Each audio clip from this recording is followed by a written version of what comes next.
Donc voilà un petit énoncé qui dit qu'il faut calculer la quantité de matière. Bien sûr, on sait bien que la quantité de matière c'est en mots, il n'y a pas besoin de respécifier. L'énoncé n'a pas besoin de respécifier ça parce qu'on sait bien que la quantité de matière, on est censé savoir que c'est en mol. Donc la quantité de matière, elle est en mol. Il n'y a pas besoin de dire que c'est en mol. Bon, la quantité de matière a bien sûr conditions normales de température et de pression correspondant à différents produits tels que le dioxygène, le dioxyde de carbone et du métal, et on a différents volumes 11, 2, 0,25 et 180 litres. Bon, cet énoncé va faire apparaître quelque chose, c'est que est-ce qu'on a nécessairement besoin du composé? Ben voyons voir, je ne crois pas. Non, on n'aura pas besoin du composé. C'est-à-dire que, bon, on n'aura pas besoin de savoir la molécule, qu'est-ce qu'elle vaut la molécule. Mais malgré tout, je vais quand même le mettre. Le dioxygène, on sait bien que c'est l'O2. Dioxyde de carbone, c'est le CO2. Et le méthane, c'est CH4. Molécule de chimie organique ici, hein. CH4. Et alors, on a un petit volume, un moyen volume et un grand volume d'ici 280 litres. Voilà. Donc, plus de méthane. Alors, calculer la quantité de matière, mais la quantité de matière, c'est le nombre de moles, N. Donc, connaissant le volume, il suffit de diviser par 22 litres 4. Donc, on s'en fout complètement de savoir le type de composé. C'est bien ce que je vous disais. Alors, on est en condition CNTP, c'est-à-dire 0 degré Celsius et 101 325 pascal. Et là, on a 22 litres 4. Donc, le nombre de moles, une mole occupe toujours 22 litres 4. Bon, si on a N, un volume total, pour avoir un volume total donné, mais on fait le nombre de moles fois 22 litres 4. Parce qu'une mole occupe 22 litres 4. S'il y a N moles, on fait N fois 22 litres 4.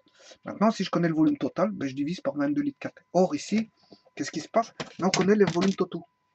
Donc, peu importe, les composés, ça importe très peu, les composés. Hein, c'est pas ça qui va venir faire en sorte qu'il va jouer dans le calcul, hein, parce que je n'ai pas de masse molaire à calculer. Donc, il suffit juste de faire la division du volume total divisé par 22 litres 4 parce qu'on est en CNTP. Si on était en CSTP, il faut diviser par 24 litres 8.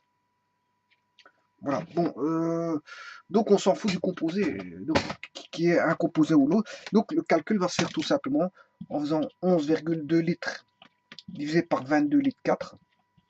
Voilà, on aura le nombre de moles d'O2. Si je fais 0,25 divisé par 22 litres 4, j'aurai le nombre de moles de CO2. Et si je fais 180 litres divisé par 22 litres 4, on aura le nombre de moles. Bien sûr, ici c'est euh, litres par mole. Hein. Litres par mole. Si on veut être puriste, précis, c'est litres par mole. Voilà. Et là, de méthane. Voilà. Si on veut être puriste, c'est des litres par mole. C'est 22 litres 4 par mole.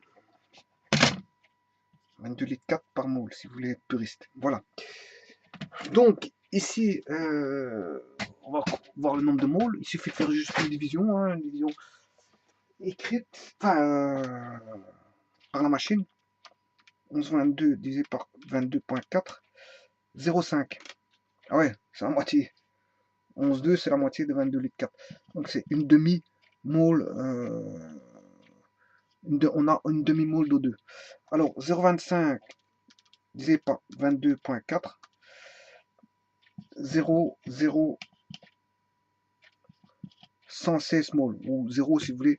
0,011 ou 1,6. J'ai ceci. Donc ça va donner 1,6 fois 10 moins 3. 1,6 fois 10 moins 3 moles de CO2. Moles, bon, de CO2. Alors, on a moins d'une mole, donc on ne met pas S, je rappelle. Voilà. Non, ici je me suis trompé, c'est 11,6. Ouais, parce que, oui, je veux jouer tout de suite à mettre des valeurs, mais sans le retranscrire et ça me pose des problèmes. Donc ici, ce qui fait ceci, ben, si je veux en faire, mettre 10 moins 3, 10 moins 1, moins 2, moins 3, ce qui fait 11,16. 11,16, voilà. 11,16 fois 10 moins 3. Et là, comme il y a, voilà, on a à moins d'une mole, ben, il ne faut pas mettre de S, donc de CO2. Quand on est supérieur à une mole, là on peut mettre S. Mais quand on est inférieur, or 0,0011, on a à moins d'une mole, donc il ne faut pas mettre de S. Alors 180 divisé par, là on a plus d'une mole, 180 divisé par 22 litres 4, là on a 8,035 moles. Là on a bien 8,035 moles et cette fois-ci je mets S de méthane. Voilà. Donc vous voyez bien que ça ne dépend pas du composé, hein. Ça dépend uniquement tout simplement. C'est un facteur constant, 22 litres 4. 22 litres 4, c'est pour une mole. Une mole de gaz, quel que soit le type de gaz, voilà, et c'est ça que je voulais vous dire, c'est quel que soit le type de gaz, ben, une mole de gaz occupe toujours 22 litres 4 en condition CNTP. Donc quel que soit le type de gaz, on s'en fout du gaz ici. Voilà. On s'en fout du type de gaz qu'on aura, du composé gazeux. Voilà. Mais tout ce qu'on sait, c'est qu'au moins, ici c'est une mole de gaz, O2 il est gazeux, CO2 il est gazeux, et CH4 ici il est gazeux. Voilà. À température, bien sûr, en CNTP, ils sont gazeux, hein.